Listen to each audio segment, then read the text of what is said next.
Hello everyone, welcome to First Umpire match preview of match number 48 DC versus KKR जो कि खेला जाएगा Arun Jaitley stadium में।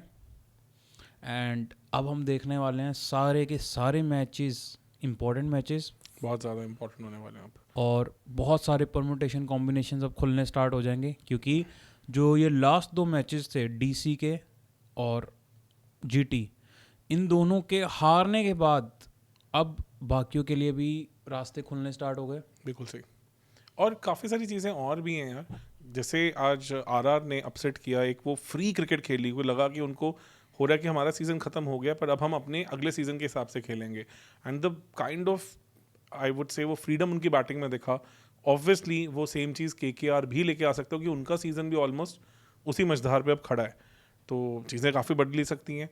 जहाँ तक पिच का सवाल है, केविन पीटरसन ने अपने इंटरव्यू में बोला है कि वो आरसीबी जैसी फंसी हुई विकेट ही देंगे ताकि वो कहीं ना कहीं केकेआर की बैटिंग मोमेंटम को डिस्टर्ब कर सकें, क्योंकि वही सेम चीज़ उनका आरसीबी के अगेंस्ट भी करने का प्लान था। उतना अच्छा एग्जीक्यूशन नहीं कर पाया, बट टर्न अराउंड पीरियड बहुत छोटा है, उस हिसाब से उनके पास एक अच्छी मसल मेमोरी है, एक अच्छा लर्निंग है कि जो आरसीबी के मैच में गलत किया वो यहाँ पे ठीक कर सकते हैं। तो वो चीज़ें भी सही हैं, मैचअप्स भी बढ़िया हैं, क्योंकि कुलदीप यादव ने नारायण को बहुत तंग किया। पिछले 3 बॉलों में 2 बार उन्होंने नारायण को आउट किया, और वहाँ पे इवन हमें पता है कि जो अजिंक्य रहाणे हैं उनका इस सीज़न बहुत ही बुरा हाल रहा है स्पिन के अगेंस्ट। स्ट्राइक रेट भी कम है और 20 की एवरेज है स्पिन के अगेंस्ट। 4 बार स्पिन के अगेंस्ट ऑलरेडी आउट हो चुके हैं और ज़्यादा तेज़ी से रन भी नहीं बना पाते हैं और काफ़ी ज़्यादा फंसे फंसे लगते हैं। तो वो भी एक इंटरेस्टिंग कहानी है जो थोड़ा इंकरेज करेगा डीसी को कि हाँ, कि स्टार्टिंग में स्पिनर्स को इंट्रोड्यूस करके इनके टॉप 3 को डिसमेंटल या तंग करने की एक कोशिश चीज़ करें। इंटरेस्टिंग हो सकती है कि अगर नारायण जल्दी आउट हो जाए तो फिर अक्षर पटेल आ जाएंगे बॉल करने, पावर प्ले में। तो सोच के तो ये चल रहे होंगे कि किसी तरीके से हम नारायण को आउट पहले क्योंकि करें। अक्षर पटेल ऑब्वियसली नारायण के आंख में आते तो थोड़ा सा मैचअप खराब हो जाते हैं। काफ़ी अच्छा आपका ऑब्जर्वेशन था, तो ये थोड़ा सा मे बी इंटरेस्टिंग रहेगा। गुरबाज के बल्ले से भी अभी तक रन नहीं आए हैं, तो वो भी इंपॉर्टेंट है। मुझे लगता है उनको चेंज करेंगे, उनको तो भी मौका देंगे, क्योंकि एक तरह से तो एक ही बार उनको मौका मिला है, पिछली बार तो बारिश ही पड़ गई, तो वो भी चेंज नहीं होगा। वेंकटेश अय्यर पे भी प्रेशर बढ़ता जा रहा है। रमनदीप को पिछला मैच नहीं खिलाया, तो मुझे लगता है कि शायद उनकी जगह अब आप इवन मनीष पांडे को भी ट्राई कर सकते हैं, क्योंकि इस पिच पे अगर स्पिनिंग विकेट मिलता है तो शायद मोइन अली के लिए जाना थोड़ा बेटर ऑप्शन हो जाएगा, क्योंकि आपके पास फिर 3 प्रॉपर स्पिनर ऑप्शन बन जाते हैं। फिर फॉरेन प्लेयर में आपके पास रसल, नारायण, मोइन अली और गुरबाज हो जाते हैं, तो फिर आप ऑब्वियसली रोमन पावल जिनको लास्ट मैच में खिलाया था उनकी जगह बाहर जाते हैं, और फिर आप साकरिया की जगह रख सकते हैं साकरिया को, और शायद फिर आप या तो साकरिया की जगह आप मनीष पांडे को लेके आ सकते हैं एज अ बैटिंग ऑप्शन, क्योंकि रमनदीप वैसे भी आपको ओवर्स तो दे भी नहीं रहे थे, तो वो भी एक एस्पेक्ट रहेगा। तो काफ़ी सारे इंटरेस्टिंग मैचअप्स हैं। सुनील नारायण काफ़ी लाइक करते हैं डीसी के अगेंस्ट बॉल करना, 24 विकेट लिए हैं जो among the highest wicket takers में से रहे हैं, और इवन वरुण चक्रवर्ती का matchup against the entire lineup is very good. 3 बार अक्षर को निकाला है, 2 बार फैफ को आउट कर चुके हैं और 2 बार ट्रिस्टन स्टब्स को भी आउट कर चुके हैं, जबकि कंसिडरिंग ट्रिस्टन स्टब्स का भी आईपीएल करियर बहुत छोटा है। तो ये एक बड़ा इंटरेस्टिंग मैचअप रहेगा कि वरुण चक्रवर्ती कितने अच्छे से चलाते हैं। पिछले मैच के अपने परफॉर्मेंस से काफ़ी डिसअपॉइंटेड होंगे, पिछले मैच में बहुत मार पड़ी, पंजाब ने बहुत अच्छे से उन्हें खेला, और नारायण भी जिस तरह की बॉलिंग फॉर्म में थे वैसा परफॉर्मेंस पिछले मैच में नहीं आ पाया। एक बैटर है जिनसे थोड़ा सा डीसी को मतलब आरआर को डरना होगा, वो है केएल। वो केएल का नारायण के अगेंस्ट परफॉर्मेंस बहुत अच्छा है, बहुत अच्छी स्ट्राइक रेट से भी खेलते हैं, और 114 रन कर चुके हैं 57 की एवरेज से, सिर्फ 2 बार ही उनके अगेंस्ट आउट हुए हैं। तो वो केकेआर को आपने आरआर बोला था, केकेआर को, तो वो कहानी हो जाएगी। अभी अभी मैच देखा है तो वो थोड़ा सा after effect you can say, और जो आज वैभव ने किया उसके बाद तो बहुत सारे आफ्टर इफेक्ट्स हैं, तो ये इंटरेस्टिंग होने वाला मैचअप। और भी चीज़ें हैं जो काफ़ी इंपॉर्टेंट रहने वाली है कि अब थोड़ा सा डीसी को अपना टॉप ऑर्डर मॉडल को भी सेटल करना पड़ेगा। और एक चीज़ जो कंसर्निंग ट्रेंड डीसी के लिए बनता जा रहा है, स्टार्क ने जिस तरह से आईपीएल को ओपन किया था उसके बाद पिछले 5 मैचेस में सिर्फ 2 विकेट्स आई हैं, और वहीं पे कुलदीप यादव के पहले 4 मैचेस में जहां 8 विकेट्स थी, पिछले 5 मैचेस में सिर्फ 2 विकेट्स हैं, 4 विकेट्स हैं, तो आपका रिटर्न्स आधे रह गए हैं as compared to what it started. तो स्टार्क और कुलदीप उतनी रेगुलरली इनको विकेट्स नहीं दे रहे। पिछले मैच में अगर हमने देखा तो वहाँ पे भी कोई विकेट दिलाने में सफल दोनों नहीं हो पाए, तो ये बड़ा इंटरेस्टिंग है। एक चीज़ अच्छी है कि अक्षर का फॉर्म वापस आ रहा है, वो अब कहीं ना कहीं इंपॉर्टेंट है, पर विपराज निगम को उतने इफेक्टिवली यूज़ नहीं किया, तो शायद उनका हमें अब रोल चेंज होता दिखे। और भी ऑप्शंस हैं इनके पास। ऑफ स्पिनर अवेलेबल हैं, माधव तिवारी जो एक ऑलराउंडर हैं, फास्ट बॉलिंग वो भी हैं। तो लेट्स सी कि कुछ चीज़ें ऐसी तरफ सोचते हैं। वहीं पे केकेआर के लिए भी मिडिल ऑर्डर रन अब काफ़ी इंपॉर्टेंट हो जाते हैं। बॉलिंग में मुझे लगता नहीं है बहुत ज़्यादा चेंज करेंगे। हर्षित राणा दिल्ली से आते हैं, काफ़ी खेले हैं यहाँ पे, बढ़िया करते हैं यहाँ पे। वैभव का भी ठीक ठाक कहानी रही है, पिछला मैच भी उन्होंने अच्छा निकाला जबकि काफ़ी बॉलर्स को मार पड़ी थी, उनका स्पेल ठीक था और 2 विकेट्स भी निकाली थी उन्होंने। और आंद्रे रसल भी फाइनली कुछ कुछ बॉल करने लग गए हैं। और अगर 3 स्पिन ऑप्शंस के लिए जाते हैं तो आपके पास फिर काफ़ी अच्छी डेप्थ बन जाती है। तो overall I am expecting a good match tomorrow. Playing 11 की बात कर लेते हैं अब एक बार। प्लेइंग 12 तो प्लेइंग 12 11 तो अब रहता ही नहीं रेलेवेंट। तो दिल्ली क्योंकि इतना छोटा टर्न अराउंड पीरियड है, मुझे नहीं लगता कुछ ज़्यादा चेंज करेंगे। तो वहाँ पे वही आप फैफ और अब अभिषेक पोरेल को ओपन करते हैं। 1 down Karun Nair, 2 down KL, 3 down Axar, 4 down Stubbs, 5 down Ashutosh, 6 down आपके विपराज। आशुतोष को पिछली बार जैसे यूज़ किया था वैसे यूज़ करेंगे। स्लगिश विकेट है तो हमें पता है कि स्लगिश विकेट में थोड़ा फंसते हैं वो। तो उसके बाद नंबर 9 पे आपके अभी 7 पे विपराज आए हैं, नहीं 8 पे आए, 6 डाउन पे तभी अच्छा। ऊपर आए। तो उसके बाद आपके पास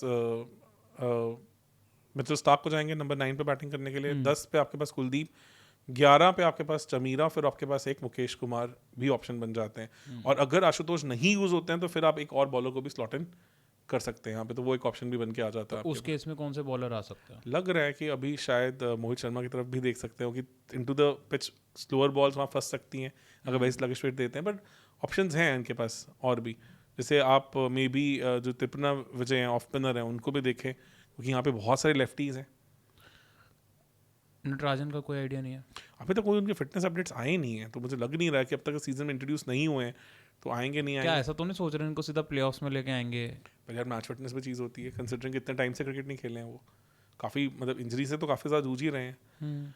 वहीं पे केकेआर के लिए भी थोड़ा इंटरेस्टिंग हो रखा है। ओपन तो ऑब्वियसली नारायण और गुरबाज से कराएंगे। 1 डाउन आप क्लियरली कैप्टन को ही देखें उनके अजिंक्य रहाणे, फिर अंग्रीश रघुवंशी, उनके बल्ले से रन आए हैं तो टॉप 4 तो आपका यही होगा।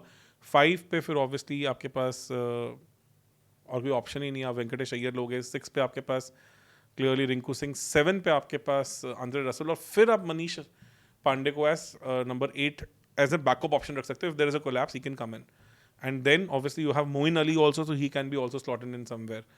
तो ये आपके पास क्लियर अच्छी खासी बैटिंग यूनिट बन जाती है। तो आपके पास अगर मनीष पांडे को आप खिला रहे हैं तो आपके पास मोइन अली के साथ नंबर 9 तक बल्लेबाजी है। उसके बाद आपके पास हर्षित राणा हैं, वैभव हैं और प्लस वरुण चक्रवर्ती हैं। तो आपके पास नारायण, वरुण चक्रवर्ती और मोइन अली की बॉलिंग ऑप्शंस हैं, और हर्षित राणा और वैभव सूर्यवंशी और वैभव अरोड़ा और आपके आंद्रे रसल की बॉलिंग ऑप्शंस है। आज वैभव सूर्यवंशी ने दिमाग को ऐसे घेर रखा है कि हम आरआर, केकेआर और वैभव अरोड़ा को वैभव सूर्यवंशी ये सब बोल रहे हैं। मतलब जो उन्होंने करके दिखाया है, कहानी पूरी बदल के रख दी है।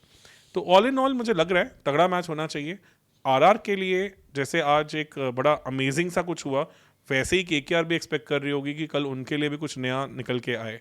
कुछ maybe Angkrish Raghuvanshi young player कुछ ऐसा खेल के दिखाएं कि दुनिया उनकी भी बहुत बात करे, क्योंकि कहीं ना कहीं मोटिवेशन तो आपको मिलता है कि हमसे एक यंग प्लेयर एक पूरी आईपीएल स्टेज को उसने फायर पे मतलब फायर लगा दी है, तो शायद हमें भी अब उठने की ज़रूरत है। तो लेट्स सी, दिल्ली भी अब इंस्पिरेशन ढूंढ रही है कि मुंबई से हारने के बाद उनका कैंपेन डामाडोल तो काफ़ी हुआ है, और अब दिख रहे हैं उनकी टीम में भी कुछ कुछ गैप्स जिनको भरना आसान नहीं लग रहा। और 1-2-3 से रन आने बहुत ज़रूरी है, क्योंकि दोनों टीम्स की प्रॉब्लम क्या है कि ओपनिंग में जहाँ पे वर्स्ट एवरेज पार्टनरशिप केकेआर की है, 17-18 के आसपास वो घूम रहे हैं, तो दिल्ली भी बहुत दूर नहीं है, दिल्ली भी 23-24 के आसपास ही घूम रही है।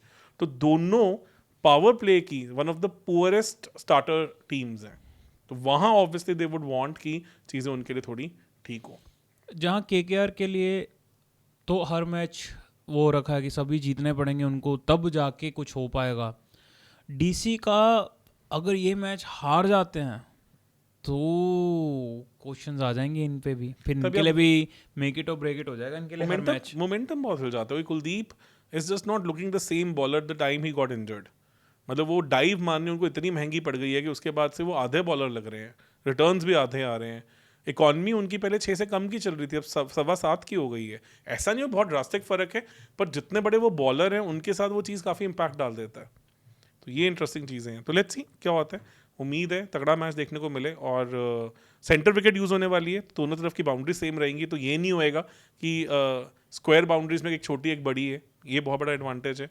तो all in all I think both side of the wickets use हो रही हैं, दोनों टीम के पास लेफ्टी राइटीज़ दोनों एग्जिस्ट करते हैं। और अब करुण नायर पे भी थोड़े से निगाहें होंगी, क्योंकि उनका भी बल्ला सिर्फ पहले 2 मैचेस में चला। पहले में चला, दूसरे में भी नहीं चला, उसके बाद तीसरे में चला, उतनी बात वो नहीं रही जो पहले मैच के बाद उन्होंने पूरी सबकी इमेजिनेशन को पकड़ा था। तो but no doubt he is been contributing, field में रनआउट्स किए हैं। तो लेट्स सी क्या देखते हैं इसके बाद। तो फेवरेट्स क्या लग रही हैं? डिफिकल्ट क्वेश्चन, मुझे लग रहा है डीसी थोड़े ज़्यादा, बिकॉज बहुत ज़्यादा उनके ऊपर दारोमदार है अब जीतने का। तो मुझे लग रहा है कि वो अपनी ए गेम को लेके आ पाएंगे। और प्लस वेन्यू पे पिछले साल जिस तरह का रिकॉर्ड था, 5 में से 4 मैच जीते थे, उस हिसाब से इस बार उनका वेन्यू पे रिकॉर्ड बहुत ख़राब गया है। 4 में से 2 ही मैच जीत पाए हैं, और लास्ट होम गेम है तो ऑब्वियसली उनके लिए क्रिटिकल भी हो जाता है कि यहाँ फिर ट्रैवल करना है। और 4 में से तो 2 जीते, उनमें से भी एक जीत वो थी जो आरआर वाली ऑलमोस्ट हार के जीते थे। तो इसलिए थोड़ा इंटरेस्टिंग हो जाता तो है। इसका मतलब ये कि 4 में से 3 मैचेस ये हार ही रहे थे। ये घर पे मेरे ख्याल से अभी शायद एक मैच और पड़ा है, क्योंकि अगर हम देखें तो एक मुंबई के साथ हुआ, एक आरआर के साथ हुआ, और एक इनका अभी आरसीबी के साथ हुआ। आरसीबी के साथ हुआ। तो चौथा मैच अभी शायद घर पे हुआ भी नहीं है। अच्छा, ये चौथा ही है अभी। हाँ, तो अभी 3 में से 2 हार चुके हैं। कहानी तो अभी इनके लिए थोड़ी ख़राब होती जा रही है। मेरे ख्याल से एक और होम मैच बचा हुआ है इनका अभी। चलिए sir, on that note let's hope कि we get to see the A game from both the sides and थोड़ा मज़ा आए।